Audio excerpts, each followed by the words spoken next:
ओम सर्वधर्मस्थापकस्त्वं सर्वधर्मस्वरूपकः आचार्याणां महाचार्यो रामकृष्णाय ते नमः. We have to start a new chapter today, and that will be chapter 6, I believe.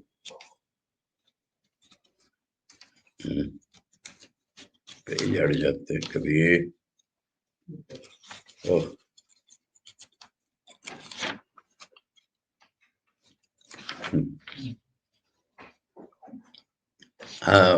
But in the last class, if you open your book, last class, that is 5th chapter, end, just 4-5 lines above the bottom. Please open.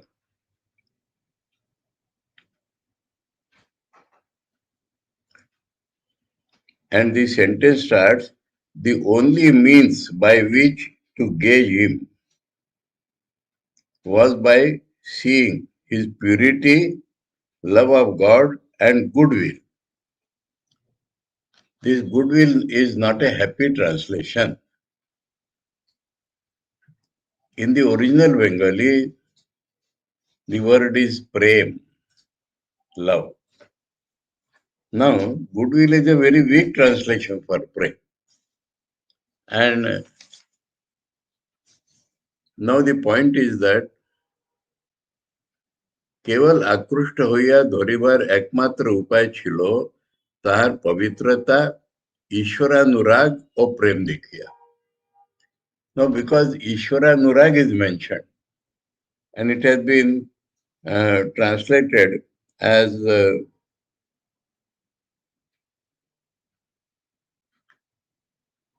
love of God. And so the translator avoided the use of the word love again.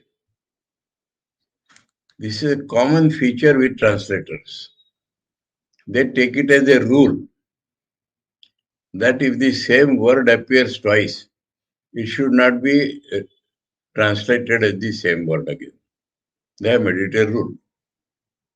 But here actually the same words are not there. Ishvara Anurag, and Prem. So Anurag equal to Prem is a different thing, but the word is not same. And Anurag has a definite meaning. Rag actually means attachment. And Anu means after. After you feel the nature of God, through whatever source. How a man loves God? Take any Puranic or historical events. There is a wrong concept, very wrong concept. People ask, we have not seen God, how can we love Him? It is an oft-repeated complaint by people. But those who love God are all loving. We meet so many people who are naturally loving God. But those who do not want to love God, perhaps, do not feel that attraction, they put an argument that we have not seen God, how can we love Him? There this Anu word will help us. Let us take some famous example from the Puranas first, and then history. In the Puranas, we get the story of Rukmini, a Vidarbha Rajakanya. You know, near Nagpur, there is a district called Amravati. Rukmini was the daughter of the king of that camp, Vidarbha. And Krishna lives in Dwarka. But from bhats, from those who praise God, she had heard Krishna's kirti. And that made her love him.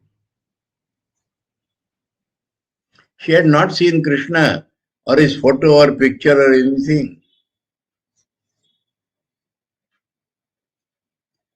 But she not only loved him, she came to believe that he is God.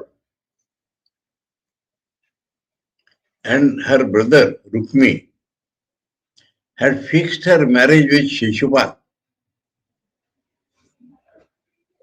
And Rukmini, finding nobody is ready to help her, took the help of the king's priest and sent a letter with that priest to Krishna that I am meant for you, a loyal, and a jackal is trying to take me. And Krishna came, they made a conspiracy that the family tradition is to worship Devi before marriage, and that Devi temple is outside the town. So Rukmini went to worship Devi, and there Krishna came and took her away. Another example, history. There is famous history of Prithviraj and Jaichand, two Rajput princes. And Jaichand's daughter, Sanyogita, she had not seen Prithviraj, but she had heard his kirti, and she fell in love with him. And though Jaichand took Prithviraj as his mortal enemy, the story goes that to ridicule him, he made an image of Prithviraj and kept it in the place of the doorkeeper. And Sanyogita walked through all the princes, went out and garlanded him. And Prithviraj took her away.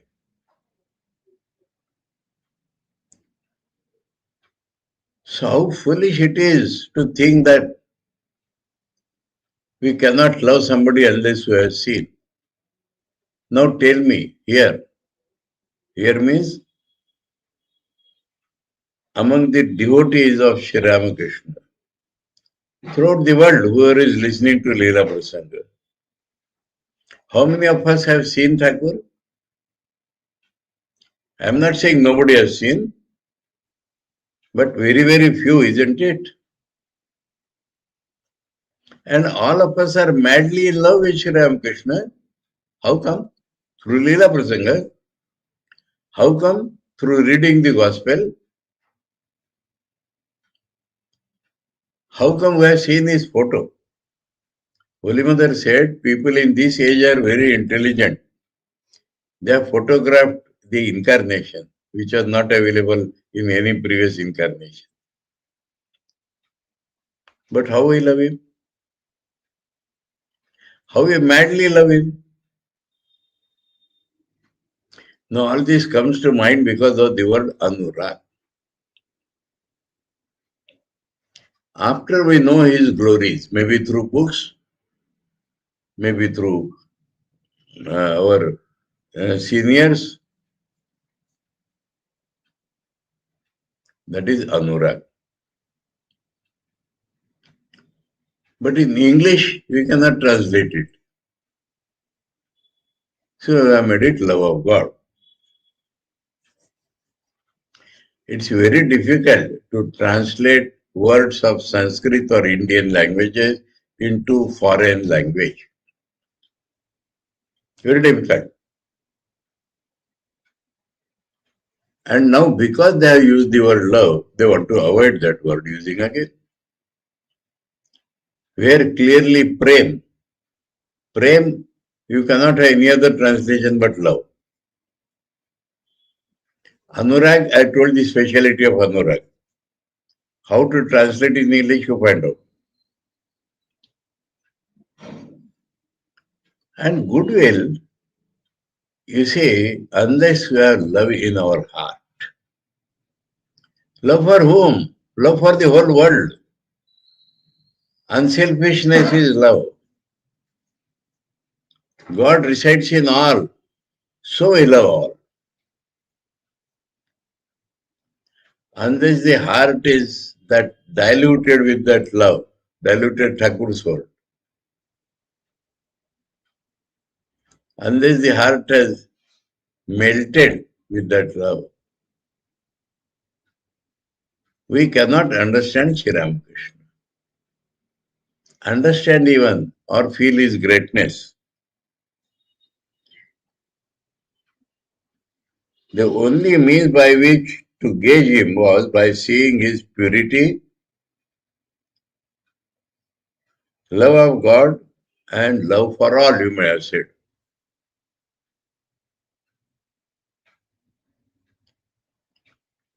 Or you may love for humanity, whatever you like to call. In Bengali, it is only prem, not specified. There also let us think a little. Because each word has a sense. Anurag we have just now explained. Now, prem is a quality of the heart. We think A loves B. That is most of the time a molecular attraction.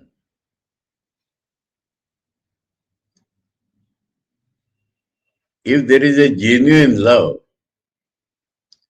that person, it will be very difficult for him to hate anybody.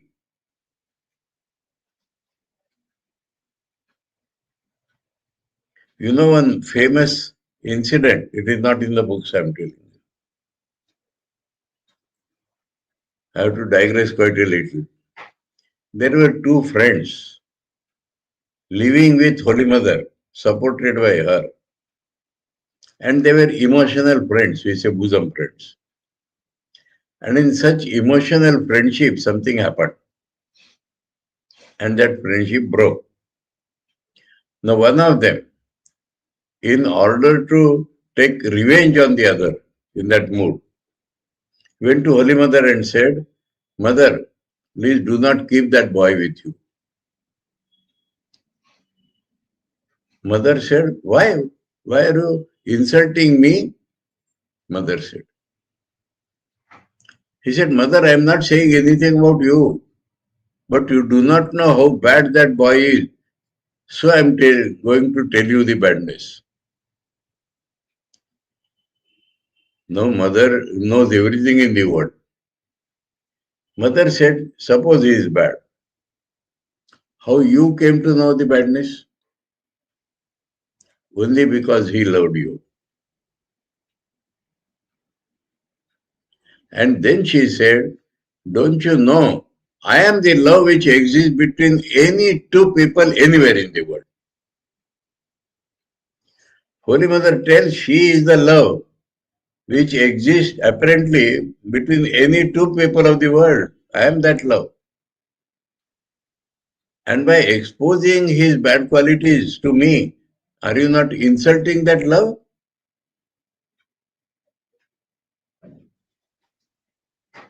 Of course, this takes us far away into many spiritual demerits. Backbiting is the biggest spiritual demerit. Anyway, so love has no boundaries. Love is a quality of the heart. Love is God. God is love. You know Ishvara's definition? So Isha Anirvachaniya Prema Swarupaha. Swamiji has quoted it in Bhakti Yoga. That God is of the nature of indescribable love.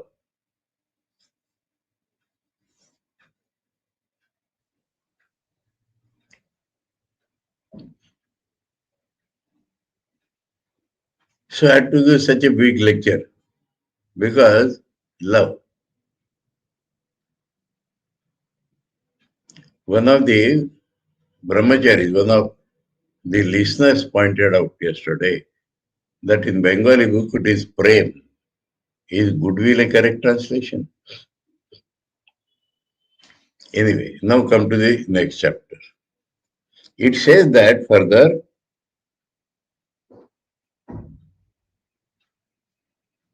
if you were attracted to these, well and good. If not, it was beyond your reach to gauge and understand him. So what is Sri Ramakrishna love? Love appears to be between A and B. What is love? Let us discuss a little more. In Brihadaranyaka Upanishad, Yagyavaka has explained to Maitri, the wife does not love the husband for the husband's sake. Husband does not love the wife for wife's sake. They love because there is a common Atman. And it goes on describing like that. Nobody loves a Brahmin, a king, for himself, but because there is a common Atman. It concludes by telling nobody loves anybody in the world for himself. He loves because of the Atman.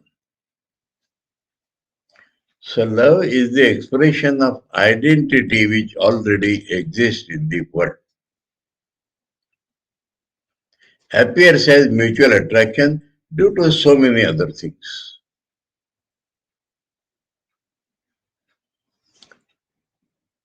So, we come to the chapter 6 now.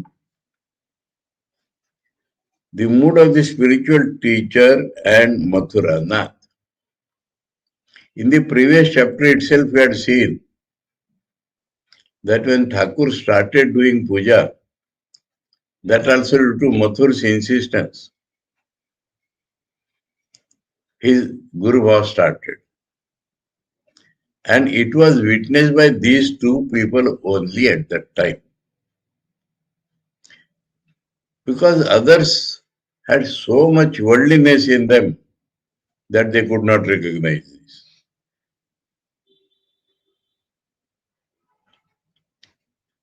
Therefore, it concludes their telling in the last chapter. We therefore say that it was not a matter of small fortune for Rani Rasmani that she, instead of rejecting the grace through egoism and pride, because of the harsh way in which it was manifested, would understand and profit by it. The master's mood as a spiritual teacher and treasure it up in the innermost chamber of her heart. That is the description. So, similarly will be the case with Mathur Babu. Say, a full chapter was dealt with one incident in Rani's life. Thakur taught her by punishment, apparent punishment. Now with Mathur, the relation is too much strong. Interwoven. As in the fifth volume, we will see Sri Ramakrishna's divine mood and Narendra. So here, Sri Ramakrishna's Sadhak Bhav, Guru Bhav, and Mathurana. So much interwoven. Who else was there? Much later on, Bhairavi came, and then some scholars came, Vaishnav Charan and Gauri Pandit, etc. That was much later. But first 4 years of sadhana, when he accomplished everything in those 4 years, though he did sadhana for 12 years, and more manifestations of Guru. To witness that, Rani to some extent, Mathur to full extent. So 2 chapters are given here.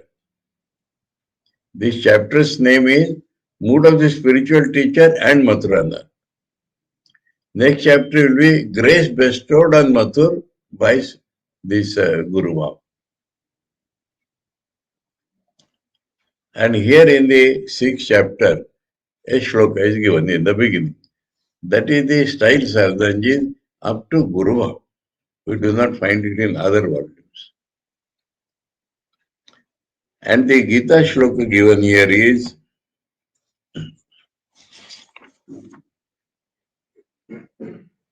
Hantate kathayishyami divya hi atma vibhutayah pradhanyata kuru shreshta nastyanto vistarasya me.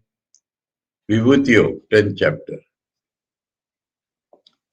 Arjuna asked Bhagavan Sri Krishna there that nobody can know your beginning, etc., etc.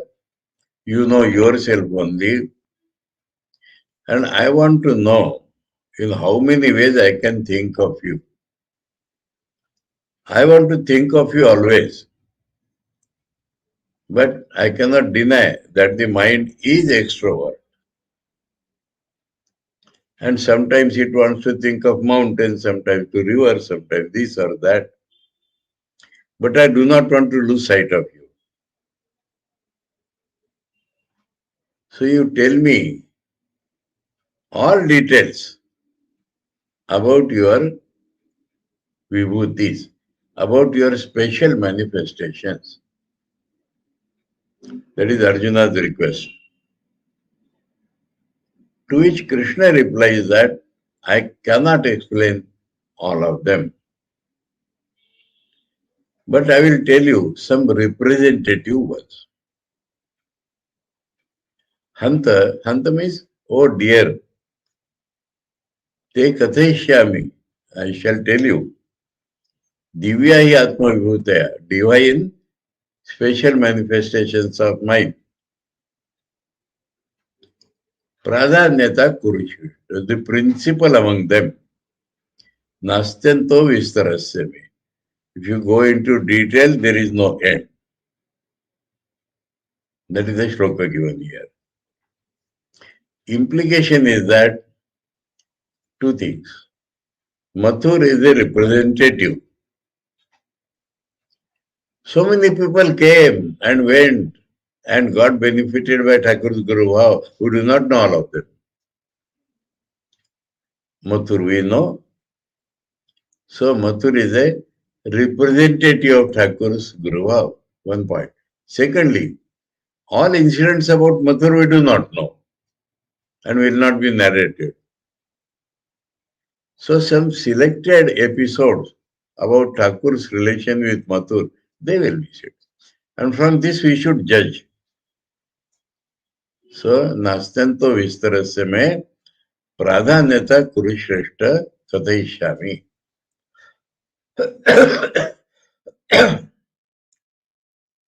So, we now study.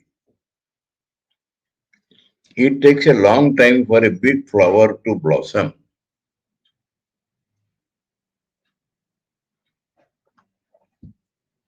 There are some flowers.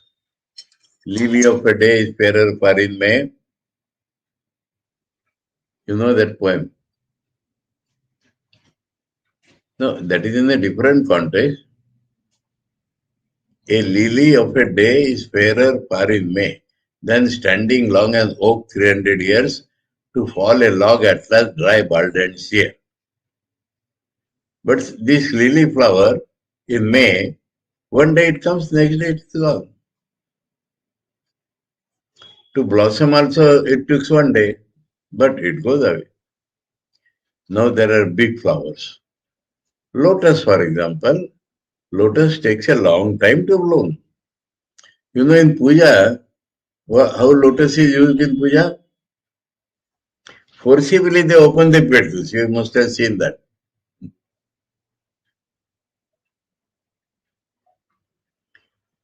So, what is the implication? Thakur's Guru Bhav, which is going to shine as the universal Guru Bhav, that took a long time to manifest. It started conspicuously from the day he started worship. But it fully developed, as Saradananda Swamiji has already told, after 12 years of sadhana and after his Nirvikam Samadhi. So it took a long time. We already said that the gradual manifestation of the mood of the spiritual teacher in the life of the master took place to a great extent before the eyes of Rani Rasmani and Mathur Babu. A large flower, said the master, takes a long time to blossom. Trees having pith take a longer time to grow. Pith means substance inside. Same thing like mango or your mm, oak or teak, or they take a very long time to grow because that is solid inside.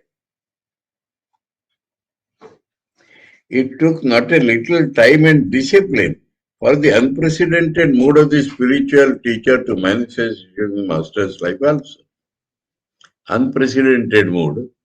That means previously I have never seen like that. And not only time and discipline. What is time? Time is only the process of change or development or evolution. And it does not automatically take place when he is doing something. So Thakur was doing sadhana. And what was manifesting is his Guru Bhav. It took a long time. Because that is going to end in universal Guru Bhav.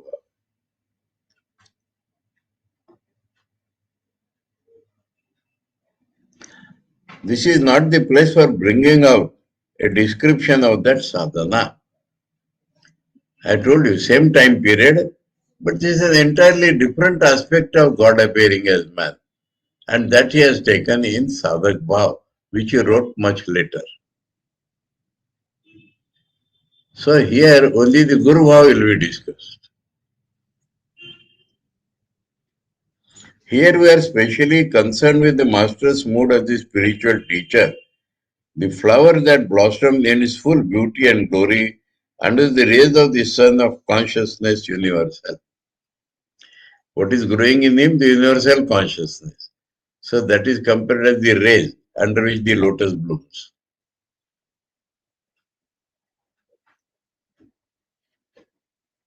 We shall particularly describe it here, that growth.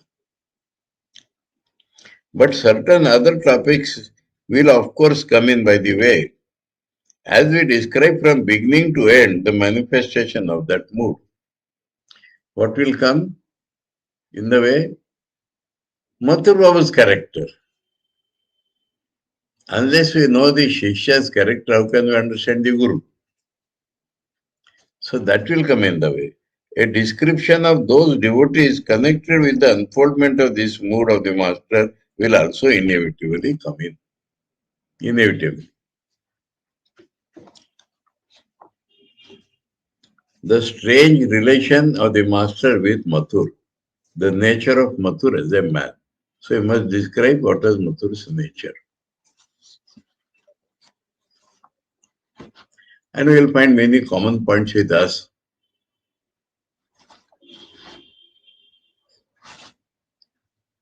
The relation of the master with Mathur Babu was a strange one. Strange means not normally expected in the world. That is strange. Mathur was wealthy and magnanimous. Better to see the Bengali.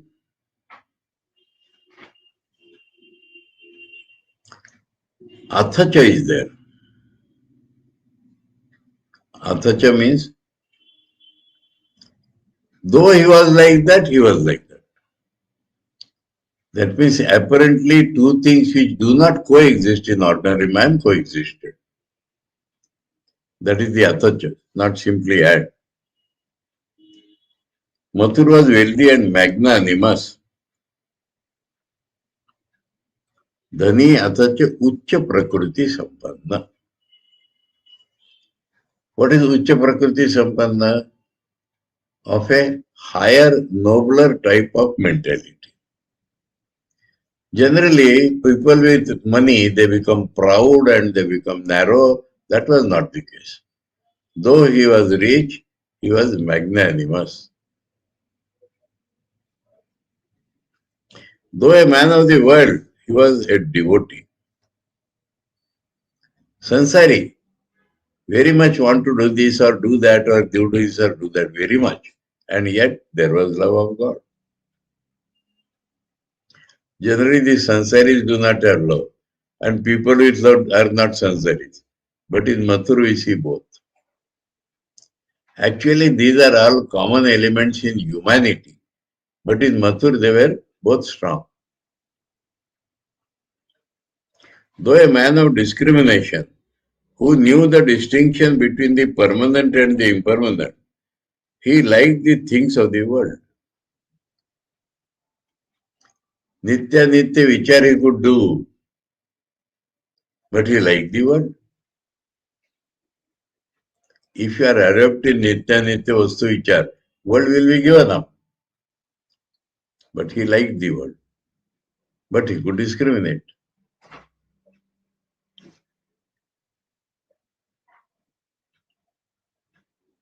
And though prone to anger and rashness, here though is used. He had patience and strong determination. Angry, rash, but if he checked, he has the patience also to study. And discrimination. He could analyze, find out the proper way. These two were together. Mathur was not unacquainted with the knowledge and the view of life that English brought to the land. He also was educated and he was also influenced by the Western thinking.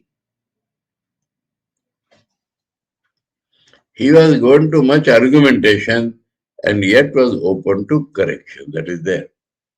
He is not lost in that argumentation. If somebody shows, he can understand. Though a devotee having faith in God, he was not the man to accept anything without exercising his reason, even if the speaker be a spiritual teacher or God himself. Thakur says, if you want to become a devotee, don't become a fool. What happens? Bhaktas have emotion, and that emotion clouds their intellect. And especially if their teacher tells something, they lose.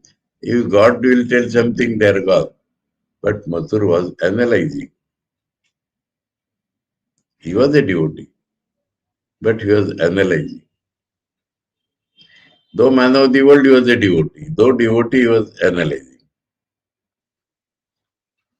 Actually, at every point I feel, every man has both these two, but not conspicuous.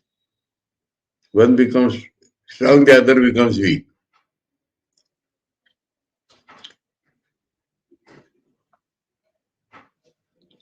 Though of a liberal nature, he was not a man to be deceived like a fool in worldly affairs. Udar hasta. When he would help somebody, he would help. But people take advantage of these Udar people.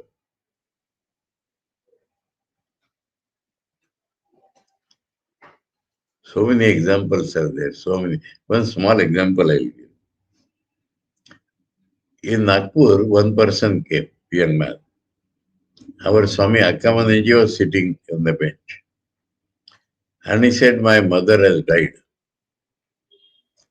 And I don't have money for cremating also.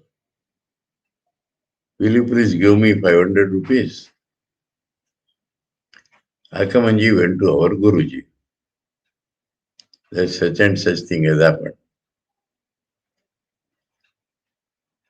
Akamanji was prone to help.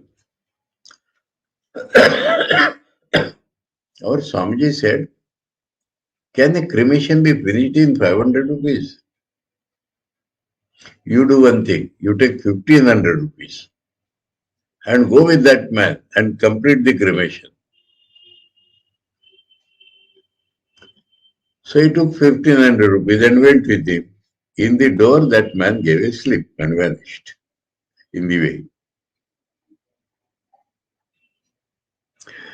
So, other people are cheated like this. Though Akamanji was known for his shrewdness, but it was not going to help. My Guruji told him, take 1500 and you yourself go and complete that work. The man gave a slip in the road. Anyway,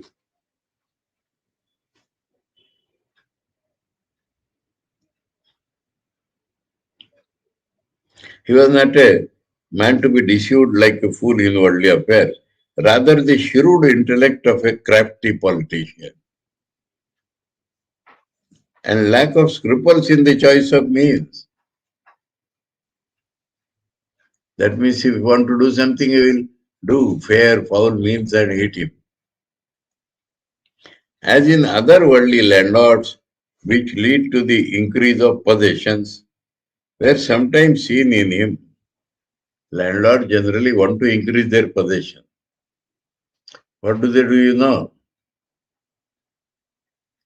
They will send their cow to graze in the neighbor's fields. And then there will be quarrel and litigation and they will usurp that field also.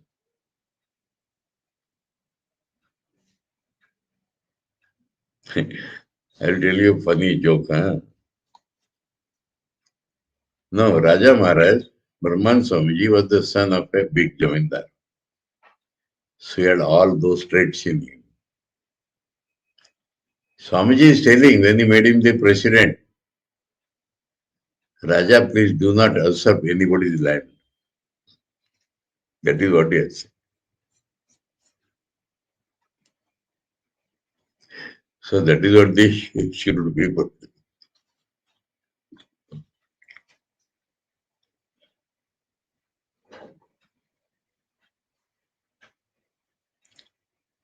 As a matter of fact, Mathur Babu, the youngest of her sons-in-law, Rani had 4 daughters.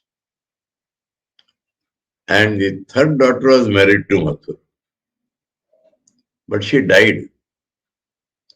Rani did not want to leave Mathur. So she married the 4th daughter also. Huh? Sejo. Yes. He was known as the third son-in-law, though 4th, because the third had passed away. So youngest.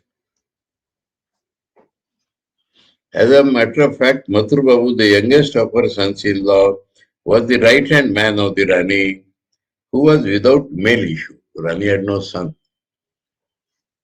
In looking after and making proper arrangement for all worldly affairs, though she had other sons-in-law living, they were not so intelligent.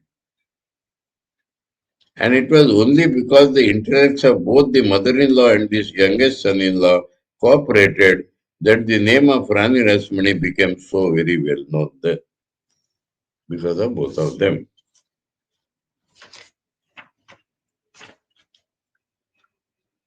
The unconscious help rendered by Rani Rasmani and Mathur in the manifestation of the master's power as the spiritual teacher. Unconsciously they are helping. All persons connected either as enemies or as friends help the manifestation of the power of the incarnations of God. Incarnations of God are there. Some people help them knowingly. And some people behave as if they are enemies. But that goes on helping their God's manifestation. to the extent that Thakur had said, Jatila Kutila Navale Leela Postai Huena. They were two famous ruffians in Chaitanya's time. Jatila Kutila, Radha's time. Chaitanya's time, Jagai Madai. Jatila Kutila were Jatila Kutila. That is Radha's supposed sister-in-law and mother-in-law. No, they opposed Radha's love for Krishna, but it went on increasing. So, Jatila Kutila Navale Leela Postai Huena, that Leela does not grow. So they try to oppose, and the result is that it grows.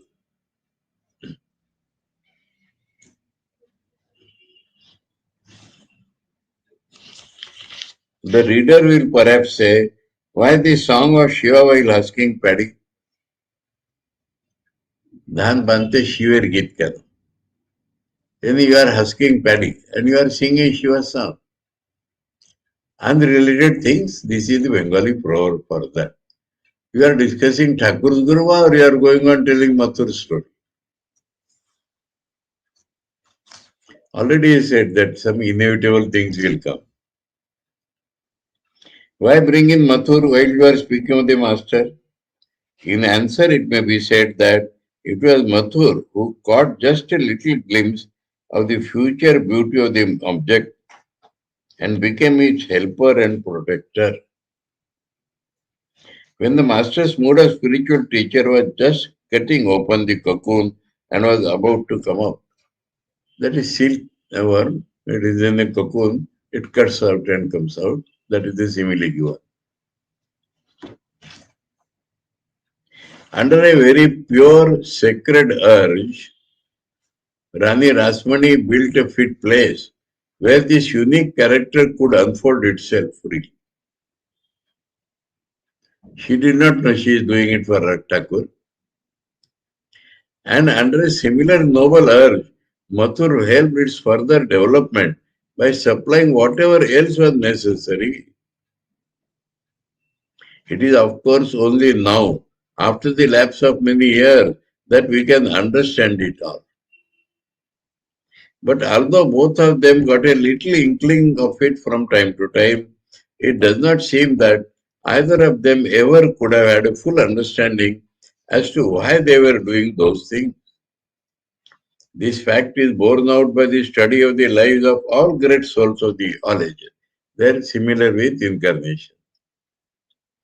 It is seen that a strange unknown power, remaining unobserved in an unknown realm, clears their paths in all endeavors, protects them at all times, in all circumstances and in all respects, and controlling other people's powers, brings them under the control of those great souls. Yet the former cannot even know that whatever they do, either of their own accord or out of love for or hatred toward the latter, is for the sake of the latter, contributing to their work and bringing out the power surging within them by the removal of all obstructions. An example is about Swamiji. You know what? Why Parliament of Religions was held? The idea was that all religions are bogus, only Christianity is true. And we'll call all religions and show that Christianity is true. Swamiji met Brahman Swamiji and Turiyan Swamiji at Mount Abu. And he told Turiyan Swami, you know what is going to happen? It is for this. It is for this. Swamiji got the forum to preach his harmony of religions, though their idea was totally different.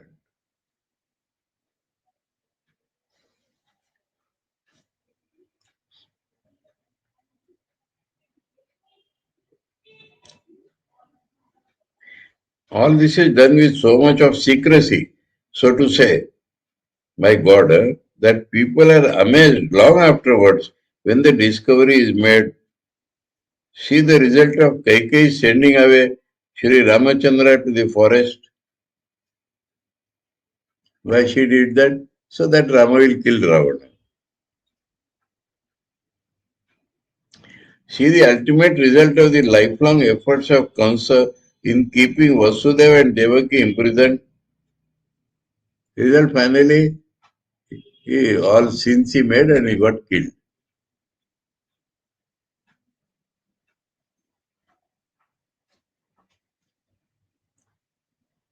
See the result of the building up of the pleasure garden by King Shuddhodhan, lest Siddhartha could be overcome to dispassion.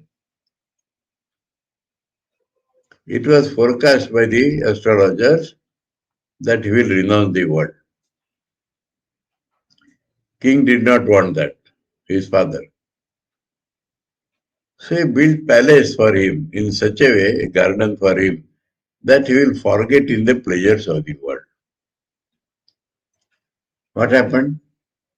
The pleasures became boring. And so the king decided that let prince go on a procession. And when he went out to procession, he saw an old man, a leper, a man dead, and a sannyasi. And that changed him totally.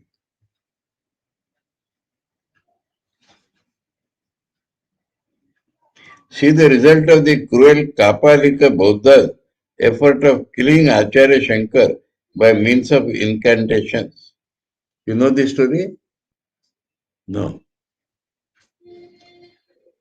No, Acharya was preaching Advaita and denouncing all these wrong practices. Kapalika Buddhas. That means Buddhism, when there was decay, these Kapalikas were born. Kapalika means dealing with the skulls of people. So they would sacrifice human beings. Now his teaching would convert people away from their thing. So they decided to kill him. Now he was always surrounded by 4 disciples. One Kapalika came and said, I want to be your disciple. And he became Shankara's disciple. And so they relied upon him. Otherwise, some disciple would always be with Shankar. But a time came, he was waiting for the opportunity. When all the 4 were not there, he was alone with Shankaracharya. And then he told Shankaracharya, I am going to take you to my Guruji and will kill you. Then Shankara taught him this killing is not good and all that. He said, no, we know it is good. I will take you. And Shankara agreed, if something good is coming to you, let you take. And he took Shankara. When the disciples returned, they saw, where has Acharya gone? Now, his chief disciple Padmapad had a lot of spiritual power in him. He was previously a staunch devotee of Narsinga. So through meditation, he saw that they have carried him, Kapalikas. He invoked Narsinga. And Narsinga went and killed the Kapalikas. And Shankara's Advaita became more strong or proved. So the effort was different, the result was different.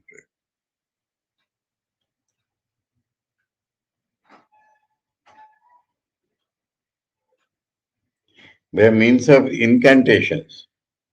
See the result of the acts of enmity with the help of government officials towards Sri Chaitanya's preaching of the religion of love. Those who were opposed to him complained to the government that it disturbs us and all that. And with the help of government, they wanted to curb. And that Qazi, the governor in charge, himself was changed by Chaitanya. So it spread more.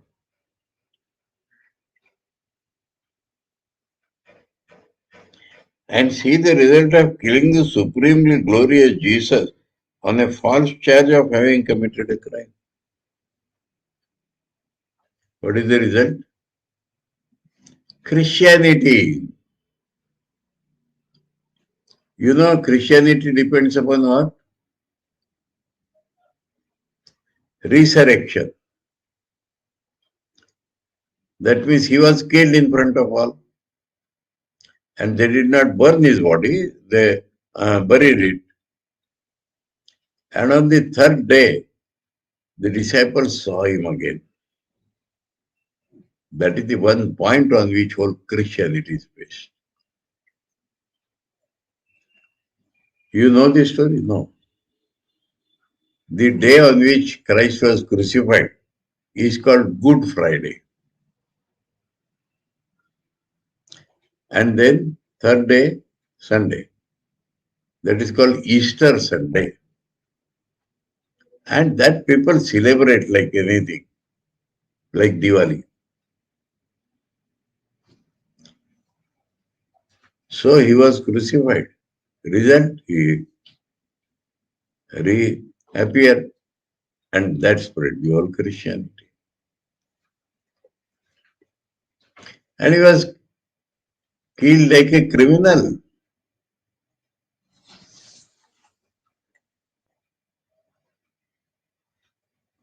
False charge of having committed a crime.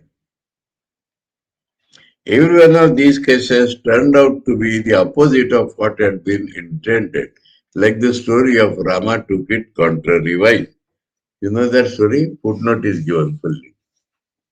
Let us read. It's a funny story.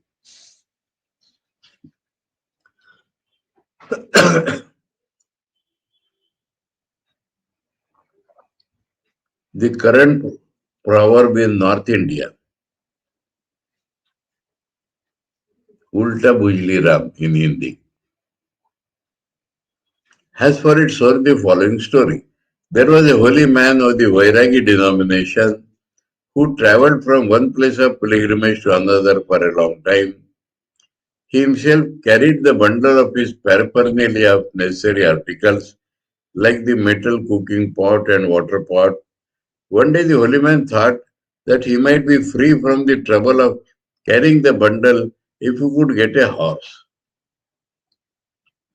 As soon as the thought occurred to him, he began to go round to secure a horse on charity, crying out, "O Rama, please let me have a horse." A ghoda dilai de, Rama. An army of the king of the country happened then to pass the way. On the way, a mare foaled. Understood? Mare means she horse. Foaled means gave birth to a small child, horse child. View, thought the ruler of the mare, rider of the mare. The army will march from here immediately. The mare can walk, but how can I take the young one that is just born? After a little deliberation, as soon as he went out in search of a man to carry the foal, the young of horse is called a foal. He met with the holy man, crying out, "O Rama, please let me have a horse." And finding him strong, the officer, without any other consideration, forced him to carry the young one. At this turn of events, the holy man was perplexed and began to repeat again and again. Rama took it contrary. I said, "I want a ghoda." Rama has put me in charge of it. Far from the horse carrying me and my bundle, I am now to carry this horse. This sadhana Swami has used to show that all these people tried to oppose, but they were the result was contrary.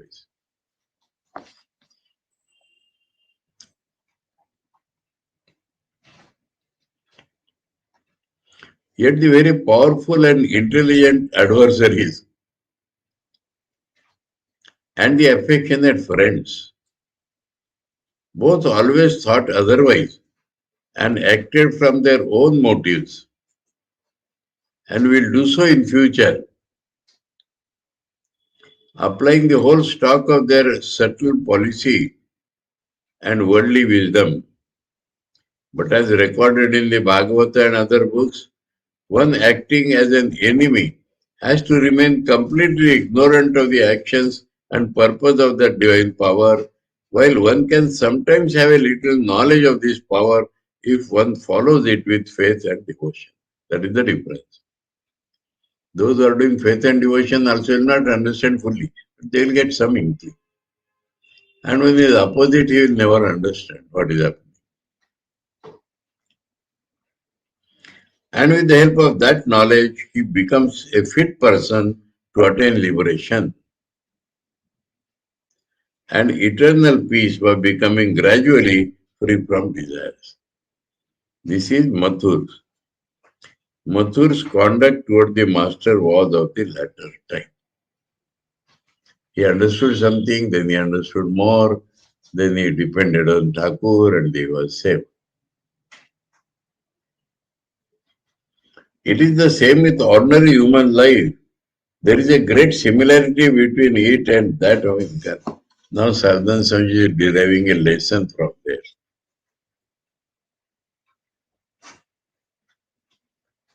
He is asking us to introspect the history of our life and find out this has happened or not.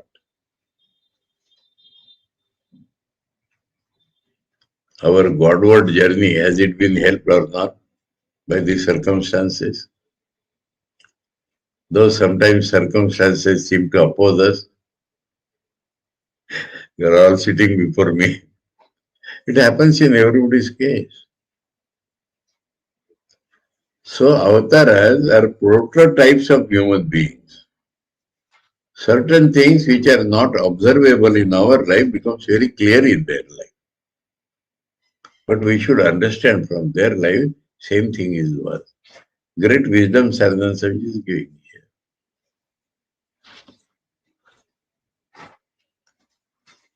It is not only in the life of great souls like Incarnation of God that the play of this divine power is seen, but we can know of this play in their lives more easily and feel a greater wonder, that is all. We also find just a little indication of it when we study the history of our own daily life and that of the practical life of the world. As the result of various experiences and by a comparative study of various events of human life, it becomes very clear that man is always a mere puppet in the hands of the divine power. It is not an extraordinary matter that a great similarity exists between the lives of the great souls, the incarnations of God, and those of ordinary human beings. Important thing. Generally, something of he is incarnation, he is incarnation. And he was born as man. For the divine lives serve only as the types or models for the formation of other ordinary lives. It is after the ideals of their lives only that ordinary men are trying to pattern their own lives and will forever do so. Do you not see that a few great souls, Ramakrishna, Chaitanya and others, have retained a hold on the lives of the people of India? The vast meeting ground of the various ideals of various people.